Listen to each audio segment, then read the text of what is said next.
You're listening to another episode of the Get to Know You series on the Normal Isn't Necessary podcast.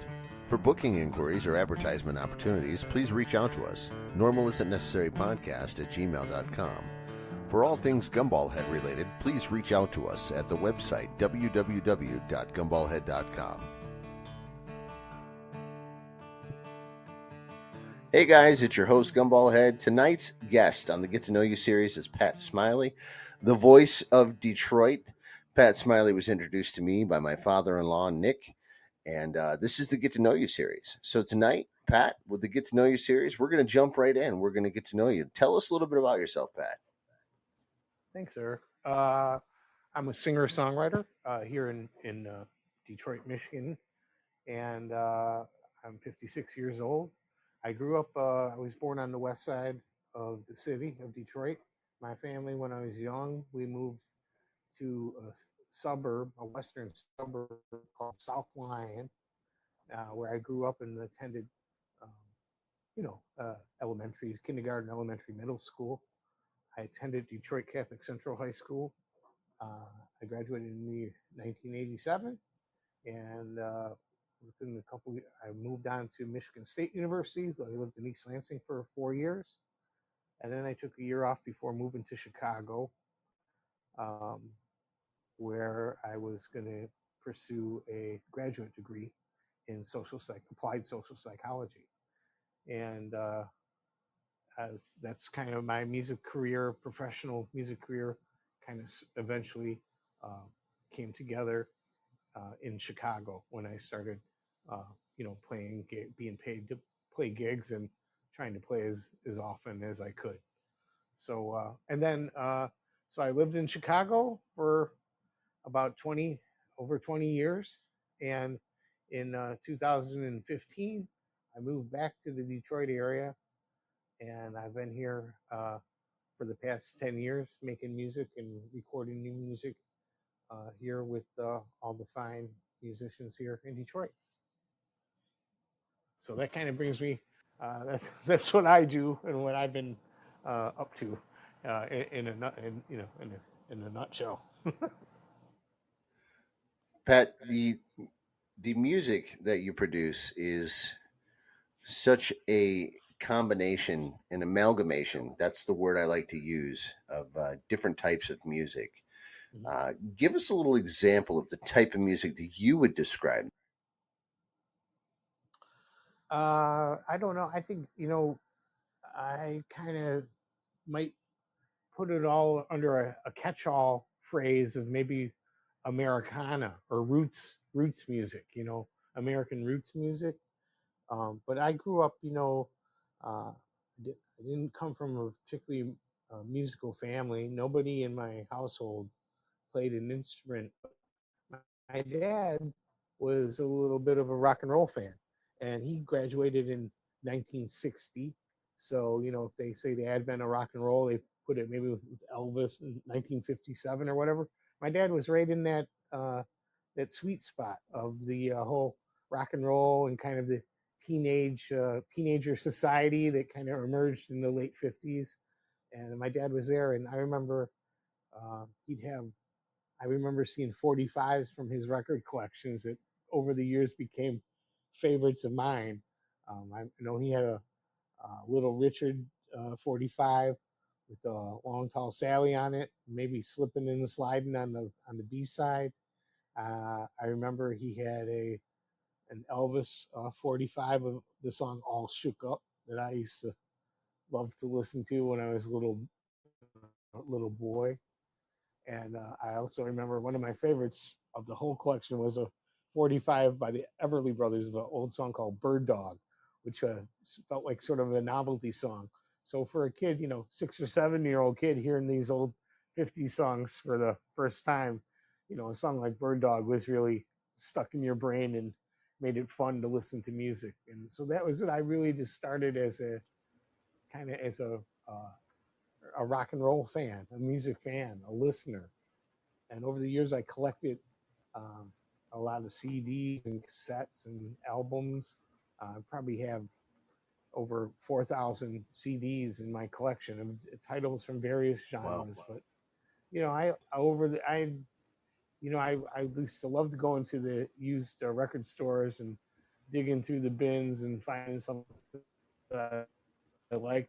I would swear I'd do like spend an hour and a half in there. The first hour combing through every bin in the joint, and tucking about 10 albums or CDs in my hand, and then no, I only had $30 to spend, so I knew I had to put 8 of them back. So then I had to decide which one I wanted to keep and which one I was going to put back in the rack to save for later. But I was just a big music collector and fan. I love blues music. I love rock and roll. I love early rock and roll. I love doo wop. I remember driving in the car with my dad. He'd always listen to the oldie station, and there'd be a lot of doo wop by groups like the Penguins or uh, you know, the Orioles. I mean, just all these great oldies songs. I was like in love with music that was like 25 years older than I was. I was loving the music that my dad listened to. It was the first stuff I was exposed to. So I heard a lot of doo-wop we'd take car trips and we'd listen to the oldies station.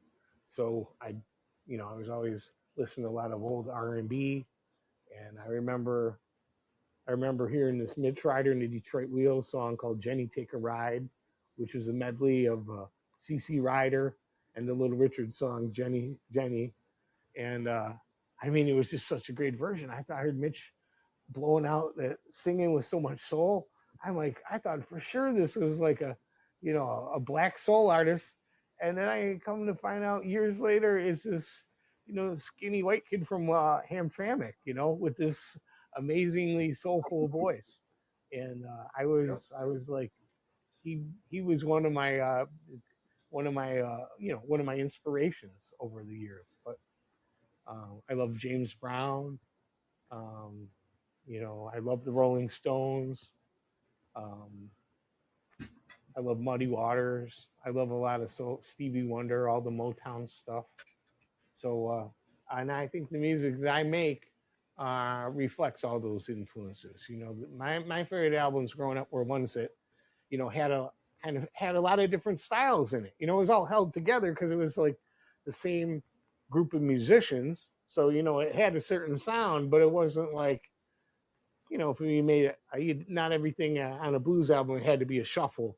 You didn't have to have 6 shuffles on the record. You mixed it up a little bit, you know. So, and Yep. that's still the way I feel, and I think my recordings kind of reflect that.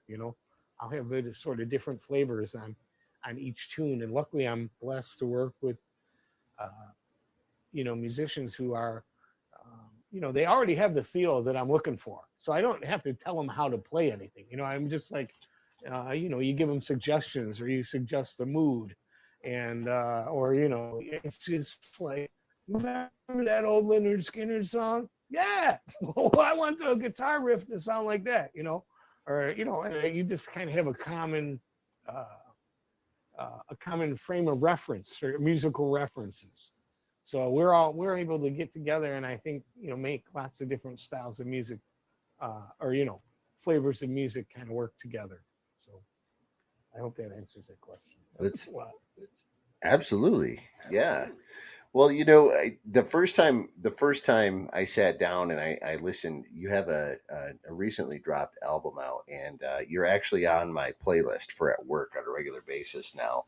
And after oh, nice. my father-in-law had introduced us, yeah, absolutely. My father-in-law introduced you and I a couple of weeks ago, and Nene has become one of my favorite songs. Um, Oh, and thanks. I was Yes. listening to that night after I had gotten your contact information, and I was driving home. I probably listened to that song 4 or 5 times that night alone, and I've heard it multiple times over the playlist. I work a full time job as well. The podcast is not my full time gig, Yeah. but I constantly have earphones or headphones in my ear or on my ear throughout the day, and that song comes up multiple times. Well, And one of thank the you. nice things about, yeah, no, man, it's great because I really like talking to the veterans of music, and I say that, and I hope it's not insulting, but you listen to a lot of the music that's on the radio these days, and it's over processed. There's a lot of synthesization to it. there's a lot of overdrive, there's a lot of feedback, a lot of distortion. And mind you, that's what I grew up on. I grew up on grunge music, I grew up on Mhm. hip hop. But my daughter, I have a 3-year-old daughter, and my affinity for music, we named her Rush, Nice. after the band Rush. Yeah. And it was a nod to my father because Neil just wasn't going to work for a female. Right. Um, Right. you know, if my wife allowed me to name her Rush, and in addition to that, you might find this interesting. Our 5-year-old. Now we have together, my wife and I, we have 6 children altogether. All of my Okay. children, with the exception of one, which is my stepson, have musical names. My oldest son was named after a drum pattern called a cadence. His name is Caden. Okay. My daughter was named after jazz music. Her name is Jasmine.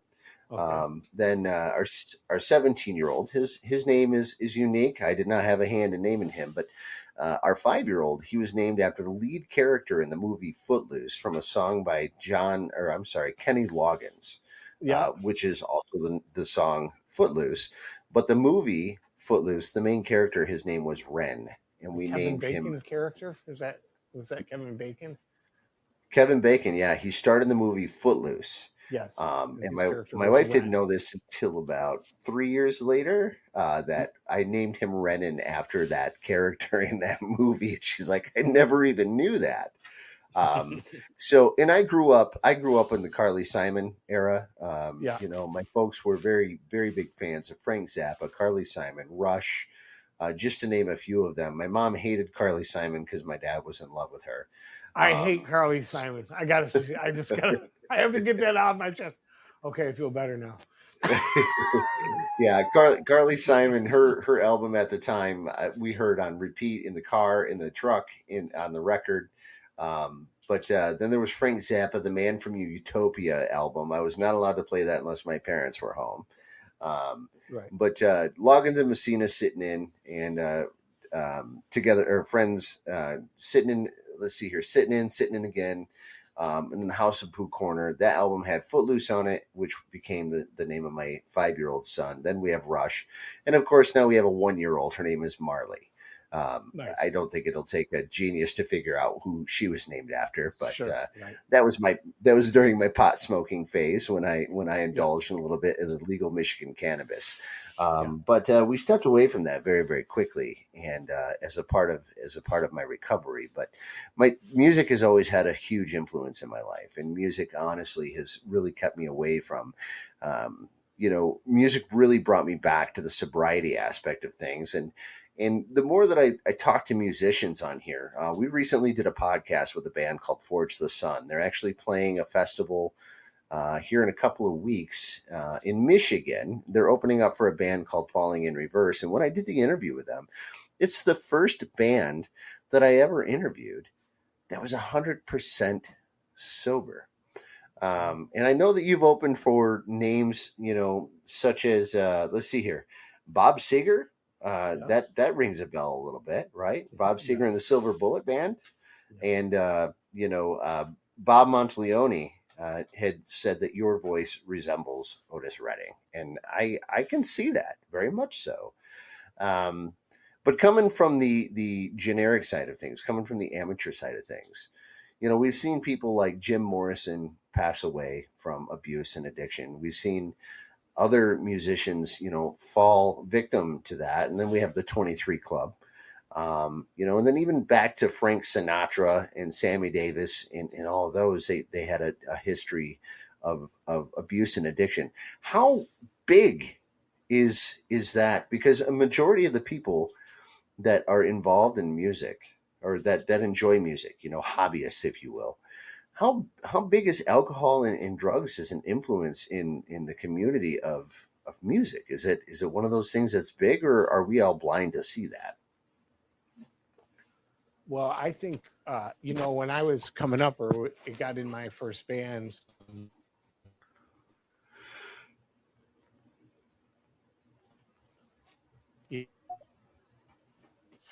35 years ago or whatever, when it been playing. I mean, our heroes were the guys on MTV. You know what I mean? Day on the stage, I mean, it was just, and all the guys before them, you know, Mick and Keith and the guys from Aerosmith. It was kind of like, I don't know, for some reason, I can only speak for myself, but I sort of,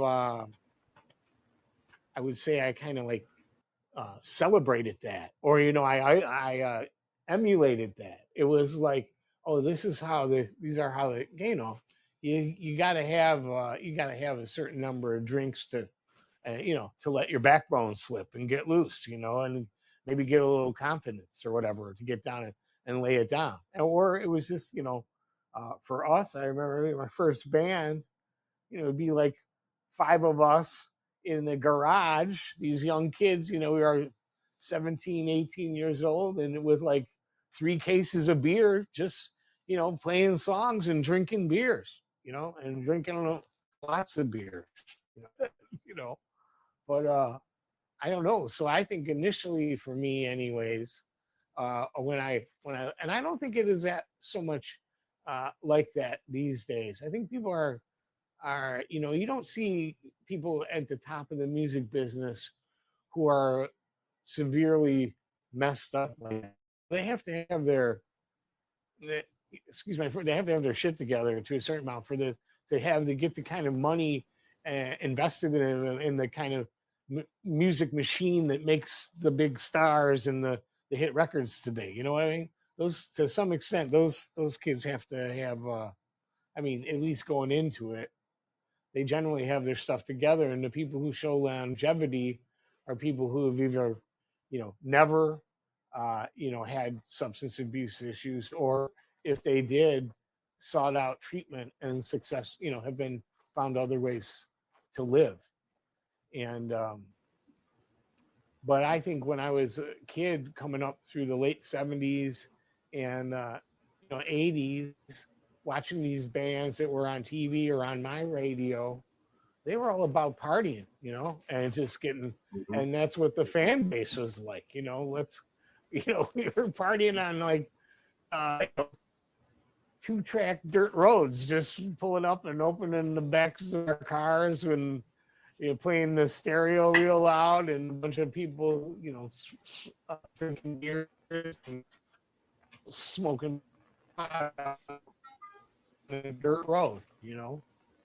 I mean, I don't know what it was like in kind of when I was coming up, and I eventually, you know, I've been in deeper and deeper until eventually, you know, it was really starting to affect my, I mean, my life, and it was starting to affect my performances, and I mean, uh, yeah, I mean, it was I took it too far, and I came to a point where I you know I got in some trouble, and with the law, and I got a nudge from the judge, as they say, and but I had realized that, you know, what I really wanted to do was to be able to stay free and live my life and make my music, and all the partying and whatever drugs I was using, that didn't mean shit if I was in jail.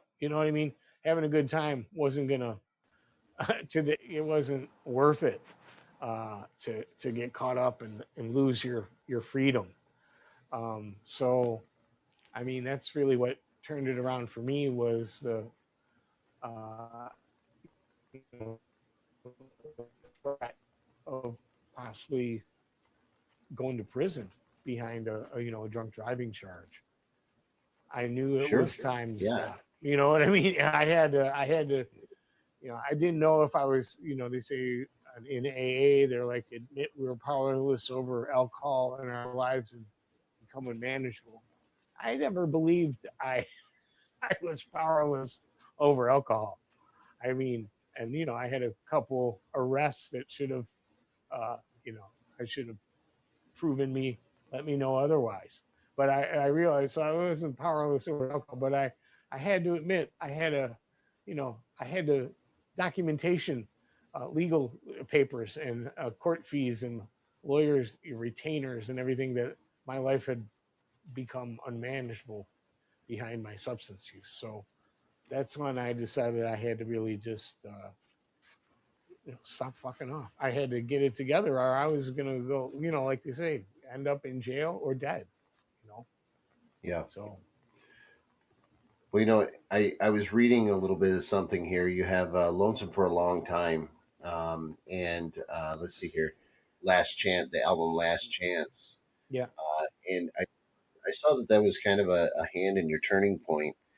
And, I commend you for being vocal in forthwith with your, sobriety. And congratulations on your sobriety, by the way. thank you. I got Um, six and a you know, half years now.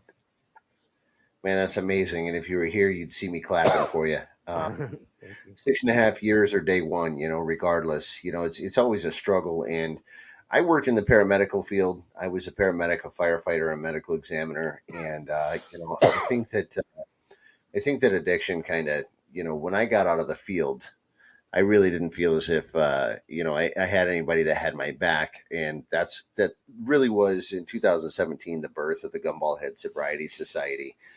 And we really don't harp on that a whole lot. We don't push on that too much.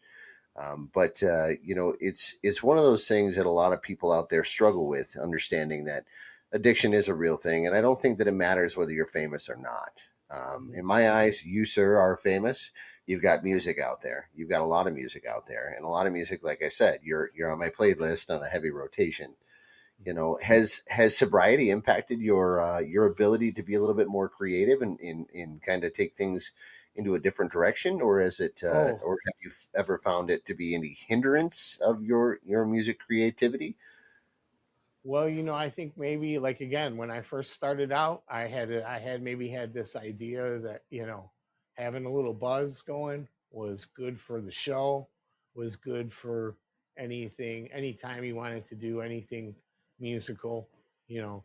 Um, but you know, as my use escalated and I I started, it wasn't just about like using to get a good feeling for the show or after the show. Or it was, the first thing in the morning or the next, you know what I mean? It was like it got to be any excuse to any reason. And in the business that you're in, when you're playing in clubs, it's so, I mean, it's so easy as an entertainer to get free drinks. And I mean, it was just people are pushing alcohol at you or drugs, all, particularly the alcohol, all the time, can I buy you a drink? Well, let me get you something, it's just, it goes on and on. But so over time, I saw, when I was in Chicago, I released tour. I released two albums. I recorded a total of 3 albums in Chicago, and that was over the span of the 23 years I lived there. My first one came out in 1999, and my last one I recorded in 2007. And from 2007 to 2015, I didn't write a single. I didn't. I had no creative output. I didn't finish a single song, probably because I was wrapped up. I was busy doing something else. You know what I mean? I was so wrapped up. I wasn't thinking about creativity Hmm. uh, or what effect the way I was living may have been having on it. It was just kind of the way it was. So, anyways, I moved back home. Part of the reason I was kind of a geographic move. I wanted to come back to Michigan. There were situations there in Chicago. I was, uh, you know, ready to extract myself from, and I wanted to come back to Michigan where I had family and be a little closer. Really had in the end out in Chicago. I had no kind of real social network or anything. I was using, you know, on my own, isolated, just just wasting my life. Really, it was bad. So I come back to Michigan and in 2015, and I got a good gig singing with a guitarist who was one of the Motown session musicians, one of the Funk Brothers, the legendary Motown Funk Brothers band. This guy was a guitarist by the name of Dennis Coffey, and Dennis was the first guy to offer me a steady job when I moved back here to Michigan. So I would play one or two. He had a regular Tuesday night gig at a place called Northern Lights Lounge in Detroit, and he would I'd trade off with another vocalist, so he'd have another or at one point we had three vocalists, but we were rotating week to week, and then eventually one of the guys dropped out. It was just me and this girl alternating every other week. So I went on like that with Dennis for about 5 years, and that was a great experience, and I got to know a lot of uh, Detroit musicians. I mean, he was a internationally renowned guitarist. I think in the 1970 or 1971, I think he had a big instrumental hit called Scorpio, which was Oh like yeah. it was a giant song, and that was Dennis Coffey and the Detroit Guitar Band was what it was credited to. And so that was and Dennis also played like the introductory guitar figure for the to the Temptation song "Just My Imagination." Down, down, down, down, down, down, down, down, down, down. That little lick, and he was also famous for he introduced the wah wah pedal to the Motown sessions. So uh, Dennis came in and played wah wah on this Temptation song called Cloud Nine, which was the first record they made after they fired David Ruffin. They got a new singer in there named Dennis Edwards. They got a new producer named Norman Whitfield. And the Temptations went for this like psychedelic soul sound. And they cut a record called Cloud Nine. And Dennis played the intro with it on his wah wah pedal, the first wah wah in all of Motown history. And that song, I think, went to go on and win a Grammy, like right off the bat. I think it may have been the Temptations' first Grammy, actually. So anyway, so Dennis was an integral part of the Motown session scene, and he introduced me to a lot of people. And just because I was in his band, you know, people treated me nicer. You know what I mean? Yeah. I mean, they had respect for him. But I learned too, I still I was still drinking at the time, and he had a conversation maybe after one of the gigs. He says, "Hey Pat, our job here is to have the help the people have a play music so they have the people have a good time. Like we don't need to be there at the table drinking with them having a good time." I'm like, okay, but I got it. I got the message. But so I came back here and I did play with Dennis for about 5 years. I was doing other gigs and I was reacquainted with an old friend of mine, this guy named Motor City Josh. And in 2019, we began work on the Lonesome for the Long Time album. And we had pretty much recorded all the basic tracks. We'd written the 6 songs together, or 5 songs, and I brought one with me from Chicago. And uh, we recorded all the basic tracks, and I was getting ready to mix it down when I got arrested on this drunk Oof. driving charge, my final one. And I mean, I was just like, oh my God. And I mean, I was really worried. I didn't know what the disposition of this particular situation was going to be. In the end, it all turned out okay. But like I said, I was worried about my freedom, and it was looking like a very real chance that this project wasn't ever going to end. But so my attorney said, Pat, I don't know if you have a drinking problem, but you seem to definitely have a drinking and driving problem. And maybe you should think about going to some AA meetings. This was before I saw the judge or anything. So it actually wasn't a Sure. nudge from the judge. It was a nudge from my criminal defense attorney. And so I started going to a home group up by me in St. Clair Shores, Michigan. And, I went every day. I had no uh, job to speak. I was working as a Lyft driver at the time. So as soon as I get the DUI, that gig is over. And I was doing my gigs when I could get gigs. So I was sort of in a bad way there for a minute, but I just went to meetings all the time, every day, probably for close to 2 years, or at least 5 times a week. But and I'd be there, and I just, eventually the uh, the desire to drink, or the obsession, probably lifted. I learned to stay away. I still had to sometimes be in clubs and bars, but I learned to stay away from things that kind of triggered me. Like one thing was like I would attend a lot of jam sessions, or I'd get hired as like a guest vocalist.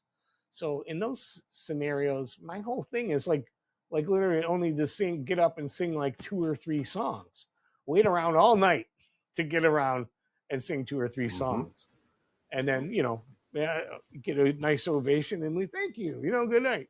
So in situations like that, they were bad for me because I'd be sitting around bored, getting a little nervous, getting a little antsy.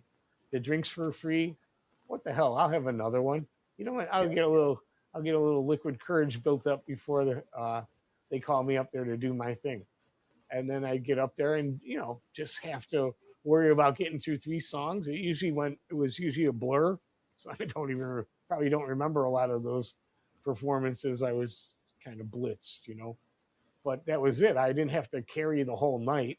I didn't have to worry about moving equipment around. I just showed up, tried to look cute, sing 3 songs, and get the hell off stage.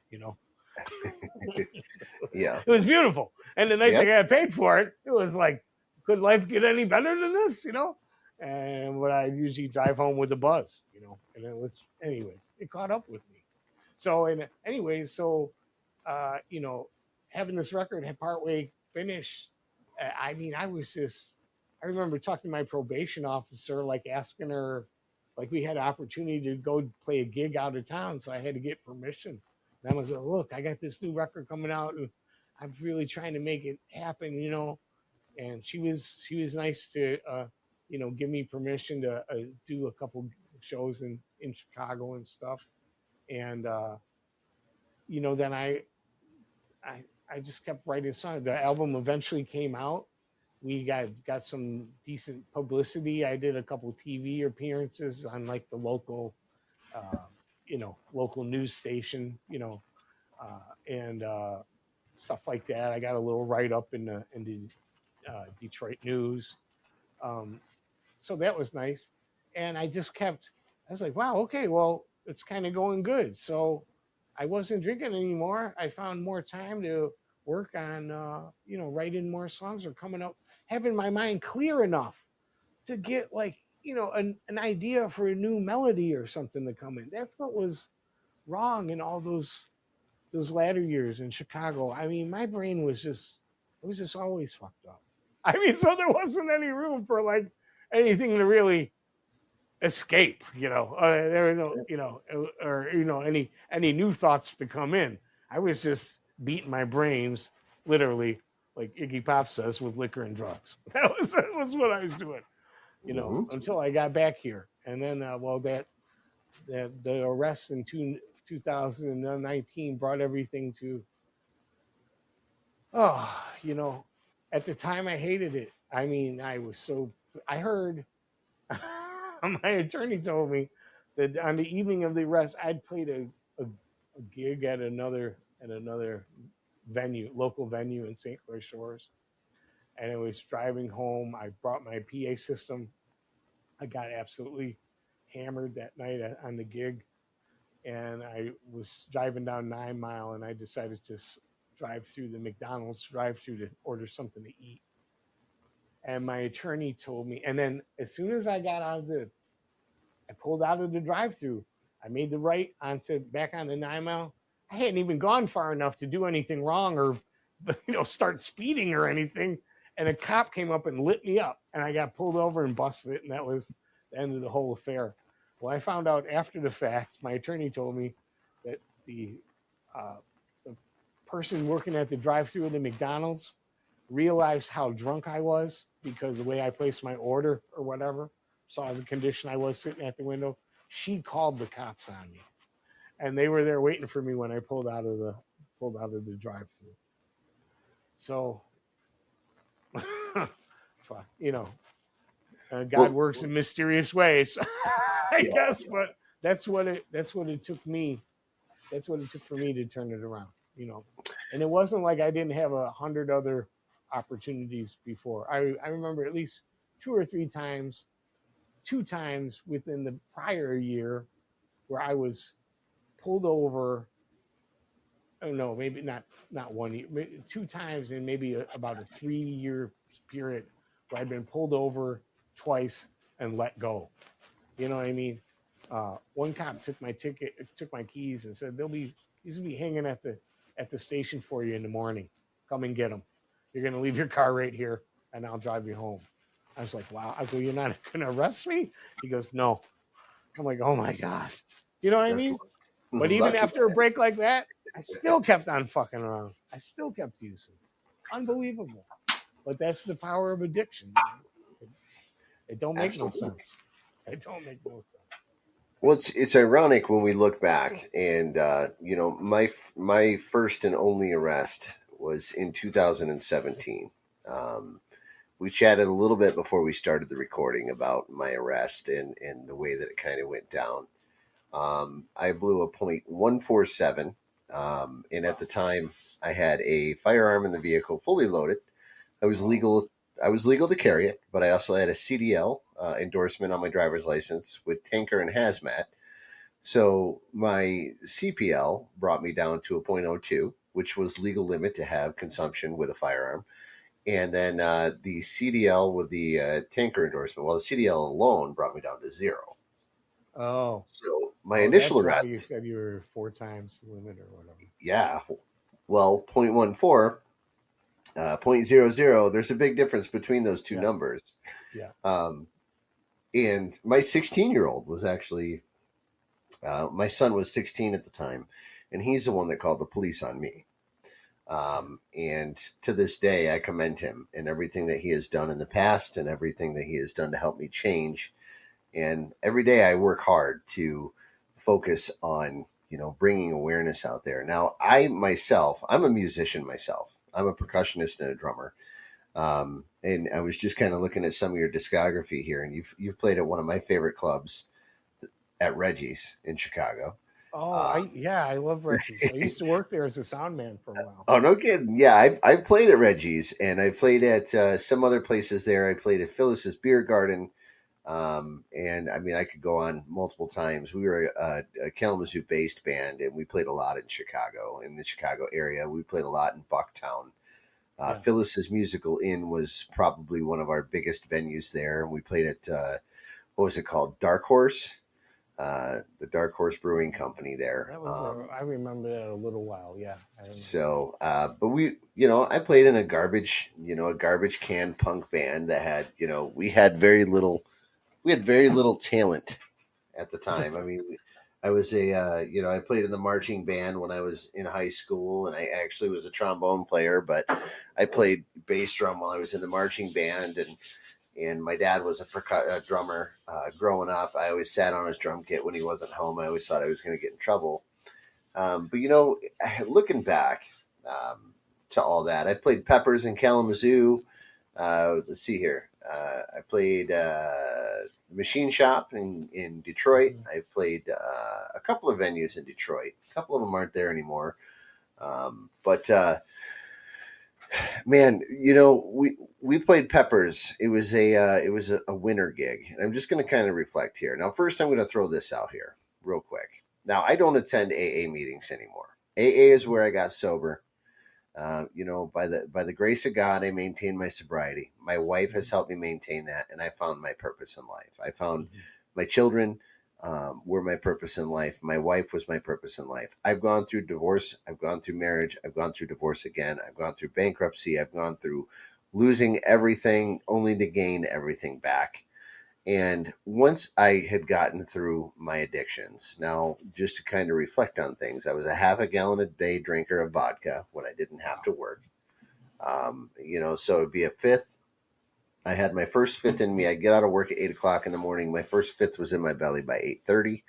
My second fifth was typically in my belly by 9:30 in the morning. I would sleep it off. I'd wake up. I'd go get a kicker, or I'd drink a 6-pack, or I'd go buy a pint, or whatever. I was a heavy drinker, and when I got pulled over, the officer had said to me, "Had I not smelled it on you, I would never have known that you were under the influence." Wow. And and I sit on this a lot, and I talk about this a lot because the Gumball Head Sobriety Society.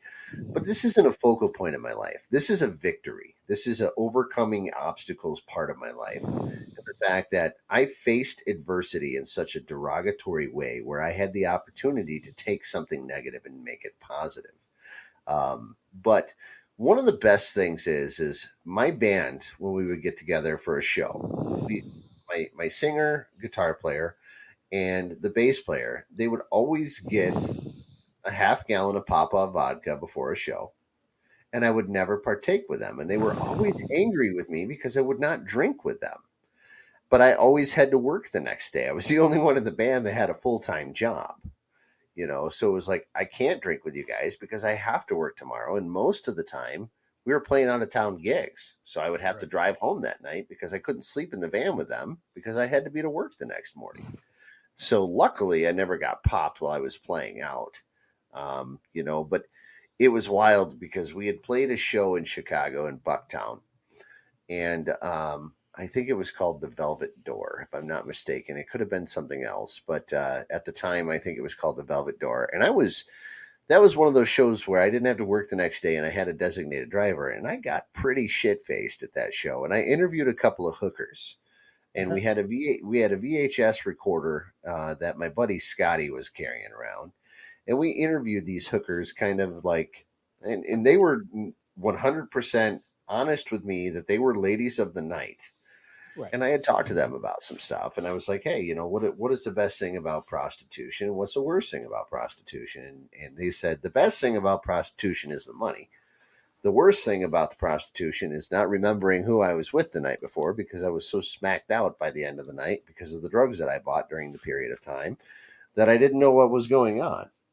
Right. So I kind of carried that with me. I've been to one concert my entire life where I was under the influence of anything. That was probably, I think that was my first concert. And that was in 1995. And I went and saw a band called Pantera. They played with Typo Negative. And, these were metal bands back in the day. And I saw somebody actively overdosing in a bathroom. Oh And it wow. really kind of put into perspective to me that the types of things that come with that music. And that's why I kind of brought that up to you in the beginning of the conversation here about, how prevalent is are drugs and alcohol in the musical thing. Um, During our communications back and forth, you and I have talked about a few things about, not necessarily going to AA meetings. So if you're not consistent with those AA meetings, and I outright had told you I don't go to AA meetings anymore. I attend a Buddhist approach to it. I utilize in the rooms, which is a .com on the internet when I need to go to a meeting, Mhm. or I read my other books. But I don't actively participate in them because I think that I've learned the toolbox method very well. Now it's still there. It's still, and I know that it's there for me if I need to go. Yeah. What are some of the ways that you kind of push through without going to the meetings? What are some of the concepts that you utilize on a regular basis to maintain your sobriety, if you don't mind me asking? Yeah. Well, I still occasionally go to meetings, but maybe now anymore it's maybe once a month or maybe once every 2 months. It's not as frequent, but like you said, I think I have a pretty good grasp of the tools. But one of the things I do, I spend a lot of time. Actually, honestly, I spend a lot of time listening to recovery podcasts. Um, there's one by Bob Forrest called "Don't Die" or "Please Don't Die" or something like that. And there's a podcast called Dopey that I listen to sometimes. That one's kind of fun because although it touches on recovery, it's also the stories about like addicts and alcoholics, like kind of telling like wild tale, like wild war stories, and I appreciate a good war story. I like sometimes like hearing them. I think they're funny. If you've been there, you can kind of relate. That was one of the things about going to the meetings. Like, I started hearing people talking about things that, like, oh my God, that happened to you too, or you did that too. I do that, Right? or you know what I mean. You realize you're not necessarily alone, or other times I'm like, wow, that guy's fucked up. I'm like, I've Yep. never been stooped that low. You know what I mean? It's just like, so. I mean, anymore, I don't know. I do kind of like listen to the podcast because, and there's another one called I listen to called Sobercast, which I think it's I don't know if it's like a bunch of recorded like AA speaker meetings, so it's a bunch of like 1 hour speaker meetings, somebody telling their story or whatever. And I Mhm. kind of always I like to hear other people's stories, and see how they compare to my own. And I like that part of it. I like the fellowship of the meetings. But what I was going to say was I like some of the podcasts because oftentimes the speakers are a bit more eloquent than some of the people you find in some of the rooms. I like to find. I know when I go to certain meetings, like there's going to be one or two people that I'm just kind of waiting for their share because I know they got always something that they say something that makes me think. You know what I mean? Mhm. Or it makes me reconsider my own recovery or the way I'm living my life. And there's other guys who they go around the table and it feels like they just have the same script that they say, they a little like their little official meeting blurb that hi, I'm Pat, I'm alcoholic, I'm grateful to be here, blah blah blah blah, and a couple of things, and then they move on. They're never gonna, I don't know, they just don't dig deep or whatever. They're kind of going there to be there. But some people really inspire me. So I look forward to their shares. And I like I said, I like listening to the podcast in a sense because oftentimes the moderator or the host or something is guides like you are, sort of guides the conversation along and draws out different responses from um, their guests. I also like to listen to the Mark Maron podcast, the WTF. He's a sober guy, Yep. and Yep. so I kind of like that. I like hearing the stories of famous people or musicians or celebrities. For some reason, I'm just like that. I like to read celebrity biographies and autobiographies, but I'm always interested, in particularly musicians or artists or writers or filmmakers. I mean, I like to know what makes them tick, or to and the extent that they have a story about getting sober, all the better, for me. Well, I think a lot of that is niche knowledge too, because we all fit a niche of some sorts. Being in the music scene, you identify with what it is to be surrounded by musical artists and those people that perform music on a professional scale. Whereas I myself, I'm an amateur podcast host, and one of the nice things about it is I've lived it. I've loved it. I've learned it. I've lived addiction. I've overcome addiction, and I work towards educating people on that addiction. And this isn't a plug for that, but again, that Gumball Head Sobriety Society that I was speaking of, this podcast really started off focusing primarily on sobriety, and we worked really hard working that angle of things, and we've really turned it into something a little bit more mental health focused, which is great. And once we flip that switch from sobriety over to mental health, we've had a lot more people jump on board because sobriety definitely affects mental health. And I'll be 100% honest. The times that I ever wanted to drink the most is while I'm sitting at an AA meeting, listening to people talk about all the cool shit that they did while they were under the influence of alcohol. Yeah, yeah, yeah. Uh, and I've done some wild things in my time as well. And I've told some of those stories, like jumping off the roof of a fire station into a swimming pool full of water that our fire department set up. And I should not have been there at the time, but I was, and I was hammered. Yeah. But they had no idea. So, but there are a lot of wild stories that tie into that, and it's crazy to sit back and just look at things. And that's why I really like talking to more and more people, and that's why we have on the Normal Isn't Necessary podcast, we have such a wide breadth of people that we speak with, because you know mental health and addiction affects everyone, and it's not just the individual that's affected. Excuse me, I got the hiccups. It's not just the individual that's affected, it's the family, it's the Yeah, bandmates, absolutely. it's the people that you work with, it's the people that are in your chat box here in the podcast. And that's one of those things that not only does music tie everybody together, but I think mental health ties everybody together. And this is Men's Mental Health Month, the entire month of June. So with that being the case, you've already kind of explained to me that it's really kind of helped you steer you into a better direction. But with that, now that you've got some sobriety under your belt, 6.5 years, man, that's impressive. That's amazing, and you should be proud of yourself. I'm proud of you. And this is speaking up to a mentor.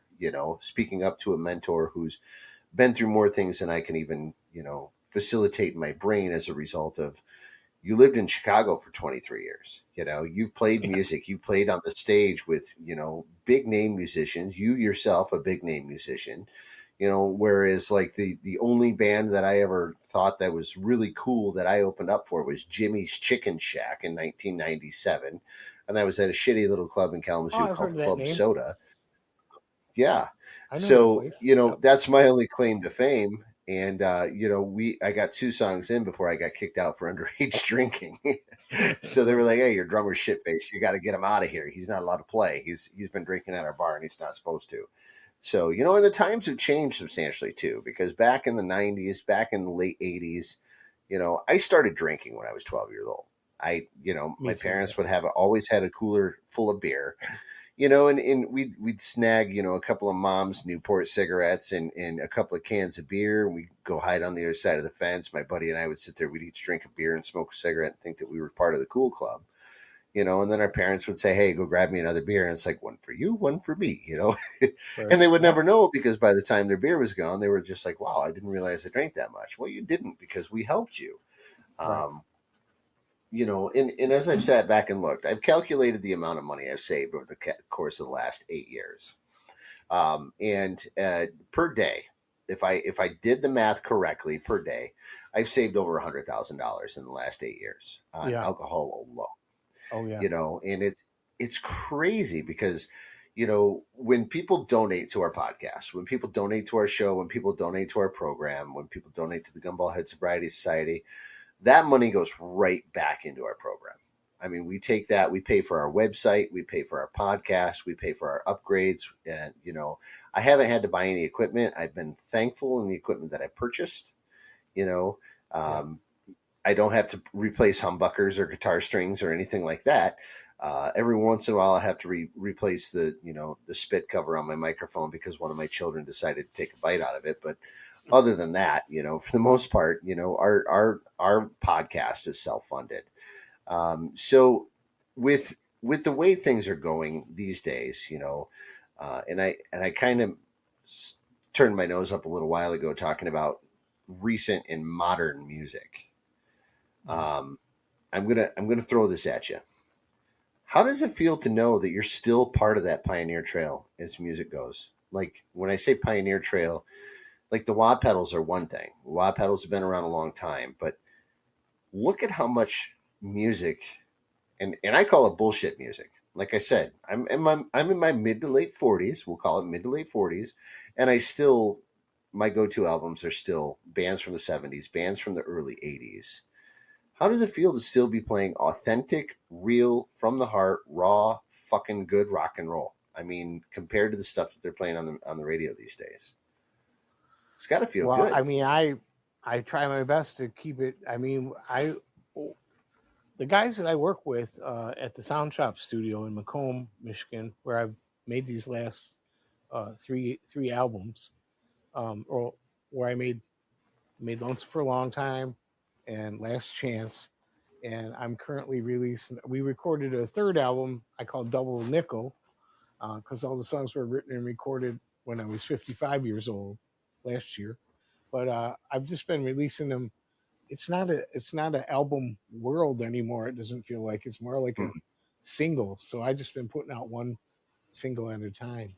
But the guys that I play with, well, they're about it all day and all night. It's like, um, they make music for the right reasons. We all have thousands and thousands of gigs under our belt. You know what I mean? It's like we're not like we're not making music on our laptop in our bedroom.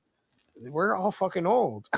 We're all like I'm like 56 now, and I think the oldest member of our crew is about 39. But Wow. we all play.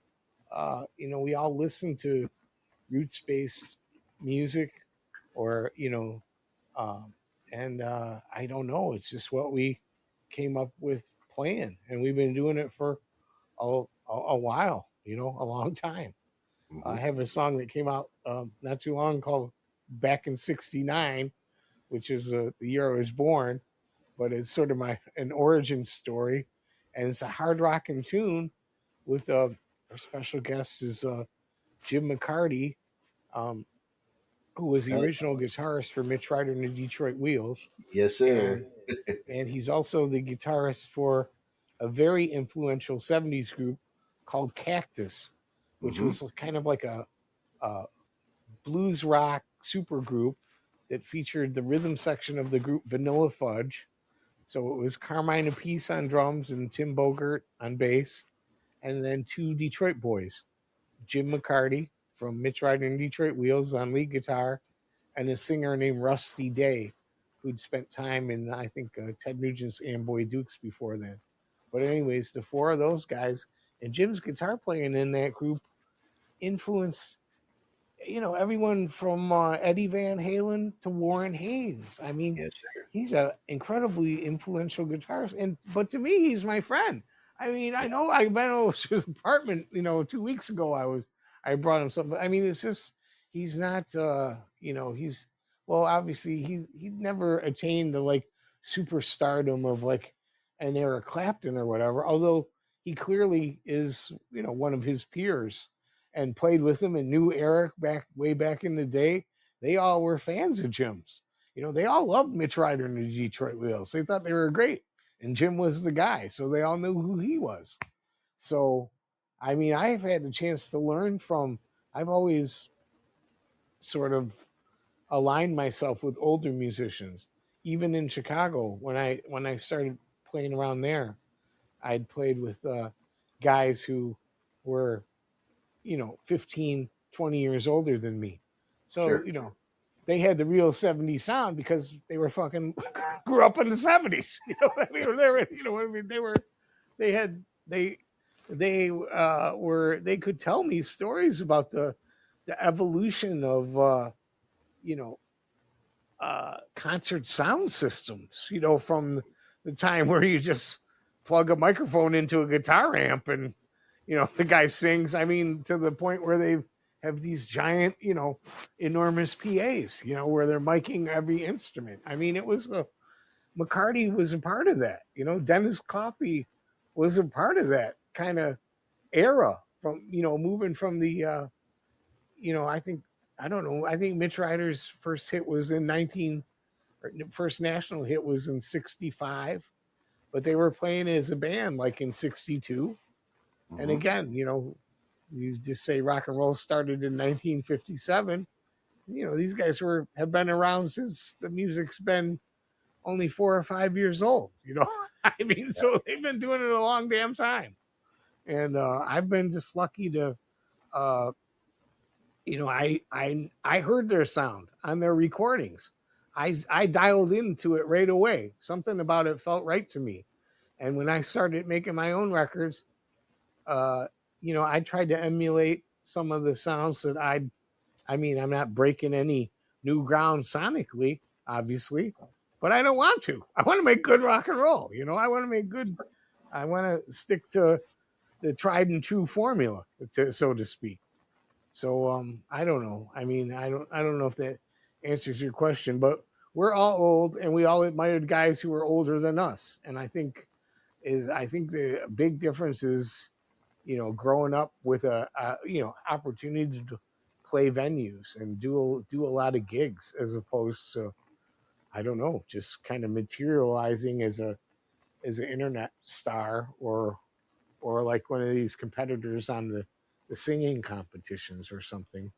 Yeah. It's hard to say how that works. But to me, it seems like modern music is a lot more processed. I don't particularly care for it or know it. I listen to all old music.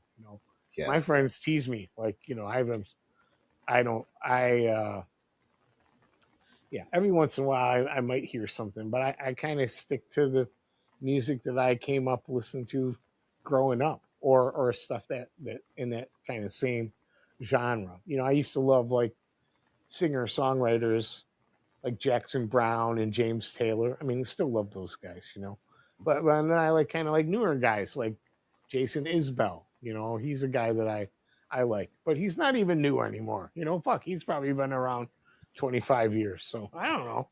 You know, I'm just so, but I think all I can say is, I make the music that I try to make the music that my musical heroes were making, and maybe that's why we have that sound. And all, like I said, all the guys at our studio, they're all top notch musicians at their instruments, and they've all been playing together a very long time. And there's something to be said about recording a band. Playing all my tracks the basic tracks are recorded live with all the guys in the same room. We count it off and we play it. And maybe we got to play it 3 or 4 times. But if we don't get it by the third or fourth time, we might shelve that tune. Or, it's not, but usually we get a usable take on the first or second time. And then that's the basis of the track. That live drum beat playing with that live bass player, you know what I mean? With a little bit of rhythm guitar in there. And then and a guide vocal. The band gets the energy off of me singing there live in the room. I'm soaking up the energy of them jamming.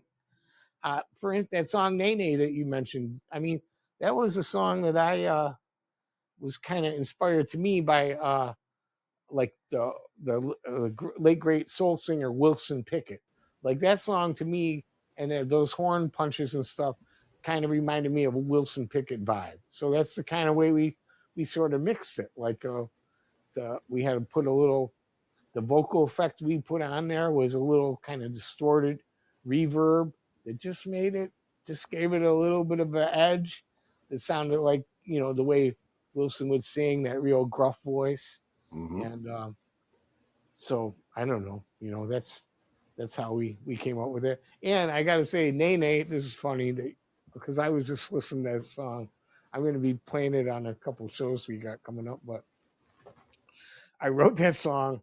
There was this there was this girl around Detroit here when I moved here. She was a singer, and I met her out at the jam sessions. And I was attracted to her, and I was kind of fascinated. I didn't know her very well, but I'd see her around, and I liked the way she sang. And one day I asked her name. I said, "What's your name?" She says, "My name's Renee, but all my friends call me Nene." And I said, "Okay." Well, so I just called her Nene, and we were vibing. I thought we were vibing. We were hanging out a lot, and I was like, "Okay." uh, you know. But then she just like, well, one day she just kind of ghosted me. Like she wasn't feeling me in that way, I guess, like as anything more than a friend. And so like she stopped. Like I didn't get any texts or anything from her. And one night I was up at our local club, or probably the same place I met her, the Blue Goose Inn, and she comes in and she's there with this other guy. And it's like, so I mean, her and I didn't have anything going on, but I use that as the basis of my song. Like I run into this girl, I haven't seen Nene in a long time, Hmm. and then I see her with this guy at the bar, and it throws me into I get so distraught over it. I drink a bunch of Hennessy, and I wake up down in Tennessee. It's like it's like it's a story for the ages. But Nene is a real person, and she Nene said no, so it didn't work out between us. Damn you, Jimmy Green. Yeah, yeah, yeah, yep. So, Well, anyways, fun fact: Jason Isbell from the Drive By Trucker is actually yep. playing a show down here in Cincinnati tonight, tomorrow, and Monday. Oh Uh, wow. so you had said something about that, and in the company that I work for is actually giving away tickets for his show. Wow. I put my name in the pool, and I was drawn. But tonight's show was the show that I was supposed to go to, and I was like, nope, Oh. I got previous Oh. I got previous arrangements. So Oh the man. Well, I would have understand if podcasters, you would have had to reschedule, but oh well. it's all He, good. he's I so good, man. I got that Southeastern album, and I really love that. And I tried. I mean, I was just drawn to some of those songs, and he sort of reminded me of. I was also a fan of this guy named Ryan Adams. I don't know who you mhm, were, but and he was in a group called Whiskey Town. My yep. friend actually, for a short period towards their close to the end of their demise, was the manager of Whiskey Town before Ryan decided to go solo. But I love those guys. But I remember one time now, she invited me to go see Whiskey Town play in East Lansing, Michigan, and they were playing at this place called Max Bar. And Small hole in the wall. yeah, have you been there? I have, yeah. Actually, Forge the Sun recently played there with them at that bar. Yeah, Uh, it's not a large venue. no. And Ryan was so fucking drunk and so belligerent in that gig. I recall him sort of. I mean, he just. I mean, the crowd was not there to fucking really soak in what he was putting down, right? Mhm. And he was frustrated by it, and I understand it. But he was letting it out, and he was very drunk that night. And I remember like somebody kicking the drum kit over. It was a fucking terrible gig. And at the end of the I'm like, I said to my friend, I'm like, you're betting the farm on this fucking guy? I'm like, are you crazy right now? I'm like, that was like, yeah, I thought I used to get fucked up on gigs. That was like the worst display of anything I've ever saw in my life. And anyways, 6 months later, or about 9 months later, I'm watching the Letterman show, and he's on Letterman performing Wow. solo. And I go, well, what the hell do I know? You know what I mean? There he Yeah. goes. So he was Music, obviously a talented songwriter. He was just, I knew he had some. I've heard he had some substance issues. Actually, I partied with him one night in Austin. We got very drunk together, but I wasn't doing a show or anything then. I was just doing my thing. But anyways, so yeah, I'm sorry you had to miss Jason Isbell, man. I would have. I'm sorry, that's too bad.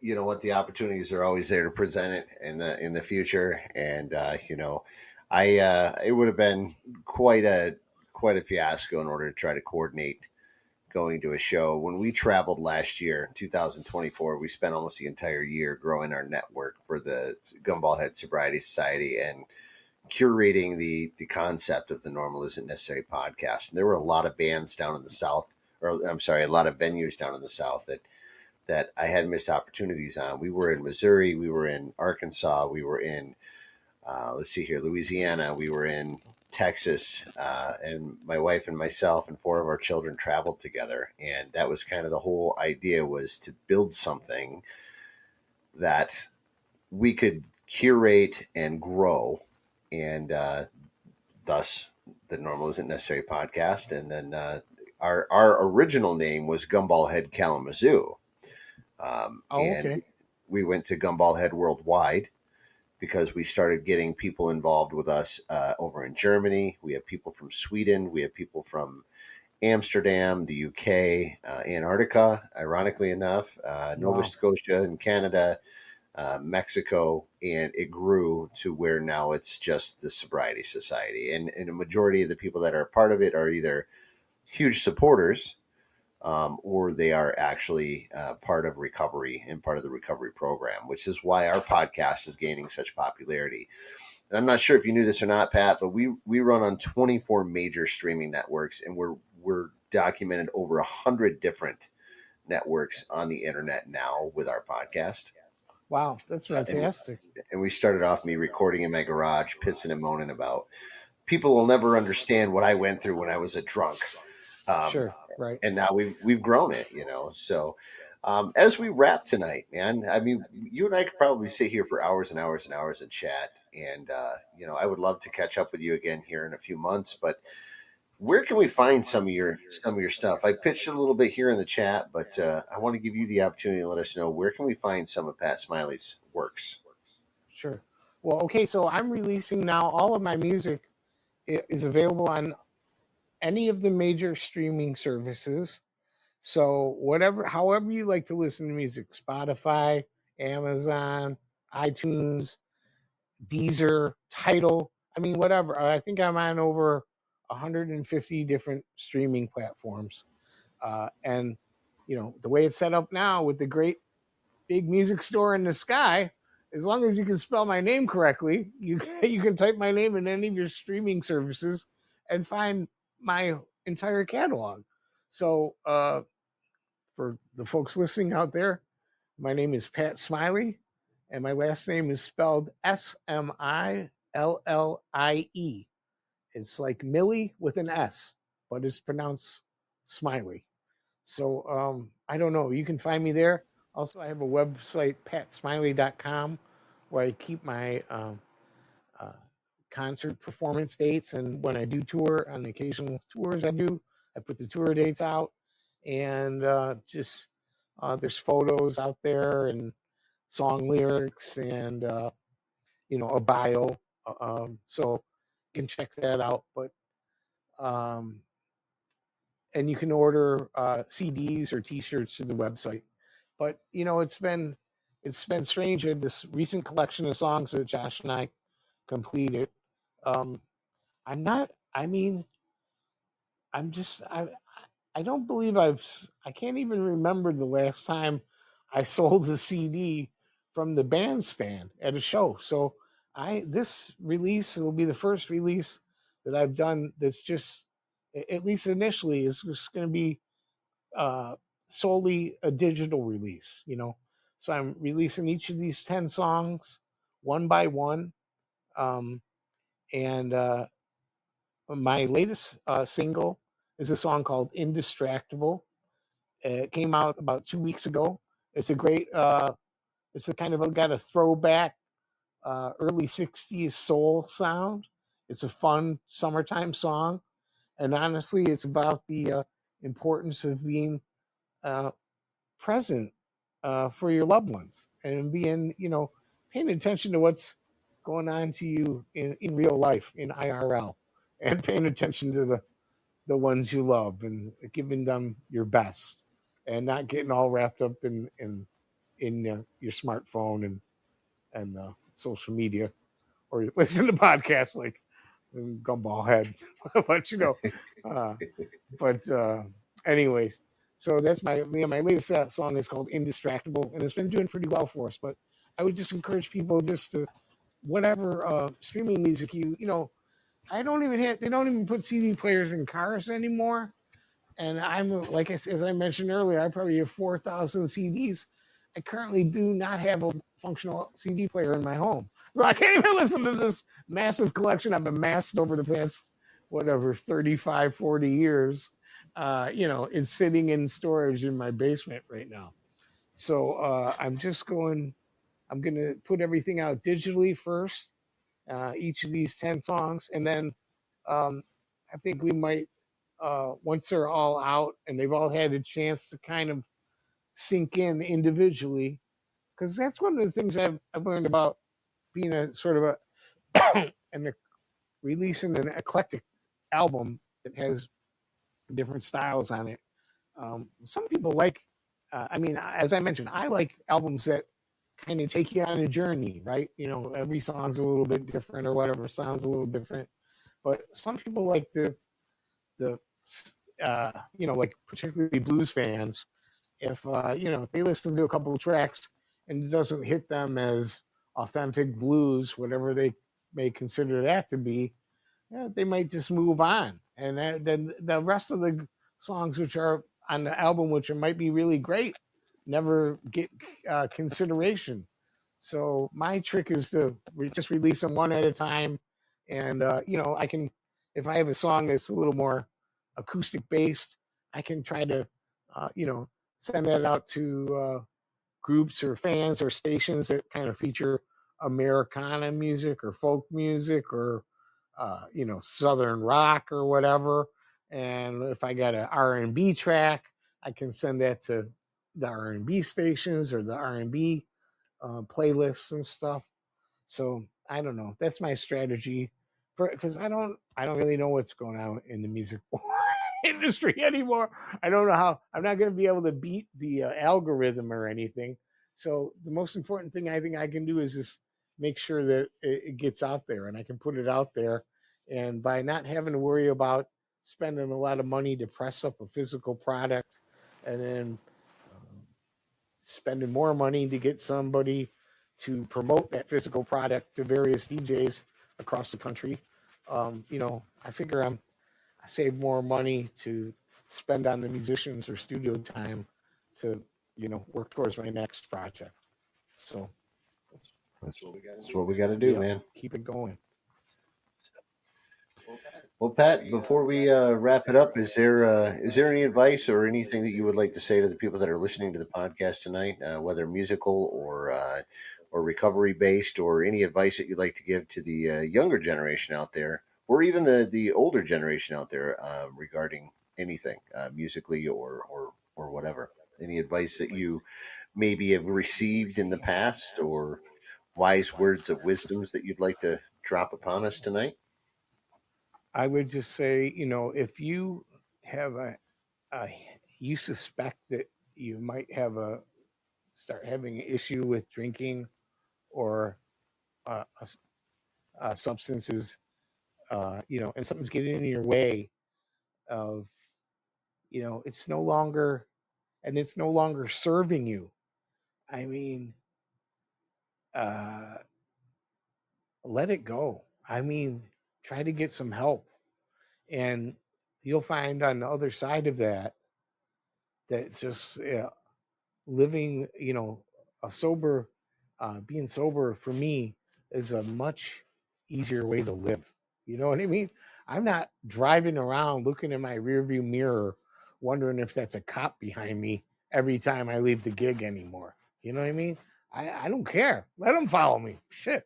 Let them follow me all the way home, because I'm sober as a judge. And so, but I would say you know, it, there's miracles that are waiting. I've had things happen to me, or just things that like could, and like before I stopped drinking, like if I came up with a situation where something could go my way, could go either way, for me or against me. When I was drinking, it seemed like it always fucking went wrong. It was like it was always against me. And now I don't know. I just have like a little more grace or way to, I don't know, like things that I wouldn't expect, or opportunities I never expected came to us. We last a couple of years ago, one of our songs was licensed by the Ford Motor Company for use in some local like dealership ads, and me and my songwriter partner got a little nice chunk of mailbox money out of that. You know what I mean? And I was like, wow, I've been trying to license this song for about 30 years now, and I finally did it. And I was sober when I did it, and the first thing I thought was, if I did it once, I can do it again. And I don't know. So I would just say, if you're curious about, you know, quitting drinking, or, you know, using a drug, try to get some help, because there's hopefully there's people, there's a lot of people around you who love you and are just waiting for you to come back. You know what I mean? They're just, I don't know. I wish I knew what to say. We have a yeah, I don't know. It's hard, but I would just say I would encourage people to take the leap, because drugs and alcohol don't, they don't they don't serve you for any extended period of time. In the end, it kind of it becomes a thing of like diminishing returns. And just like and then it goes from diminishing returns to legal consequences, and then and legal consequences to financial consequences and all. I mean, so yeah, I'm so glad. I mean, I was so mad at the judge and the cops and everyone and that fucking employee at the McDonald's drive-through. But when I got arrested, I was like, part of me was like, thank God it's fucking over. It's like I can't do this anymore. And so, I mean, I guess that's what I would say to somebody. Just try to. There's a lot of good in putting your best foot forward and being there for the people who need you, and that's what I take the most pride. I mean, that's what I'm most proud of in myself. I seem to sober up just in time to be able to. And I got a wonderful girl right now. I got a great partner, and I mean, I got love in my life, and I'm I'm in a good situation with all my immediate family, and I'm taking gigs as they come. I could always have a few more, but and I work 3 days a week in a plastics and an assembly plant, putting together small little auto parts while I listen to my podcasts. So, I mean, so far right now things are pretty good. Just taking it one day at a time, and I really do appreciate the chance to talk about this stuff with you, Eric. So thanks for the invitation, man. Appreciate it. Hey, Pat, thank you so much for being a part of our show tonight. All those that are listening here, our guest tonight, Pat Smillie, the voice of Detroit, as my father-in-law calls him. We chatted a lot about music tonight, a lot about Motown, a lot about Pat's history and music. Much love to Pat tonight, and thank you for coming in tonight. All those that are listening here, check him out, PatSmillie.com, SMILLIE. Correct. Thank you. .com. You can get T-shirts, hoodies, coffee cups. I'm actually in the store right now checking it out. This has been great. It's been a great opportunity to talk about music and recovery at the same time. Pat, we look forward to talking to you again. Everybody that's in the chat right now, thank you for tuning in tonight. All the love that you guys gave to us on the show. We look forward to seeing what's next for Pat Smillie and the music from the voice of Detroit. We hope you guys tuned in. We hope that you guys enjoyed this episode, and we look forward to hearing from you all soon. Thanks again, Pat. Thanks. This podcast was brought to you in part by the Gumball Head Sobriety Society and the Modern Viking Beard Care Company. For more information, please check out the link in our bio. And until our paths cross, stay strong, stay focused, stay sober. Much love. We'll see you all soon. If you'd like to be a guest on our show, have advertising opportunities, or like to donate, please send us an email. normalisnecessarypodcast@gmail.com.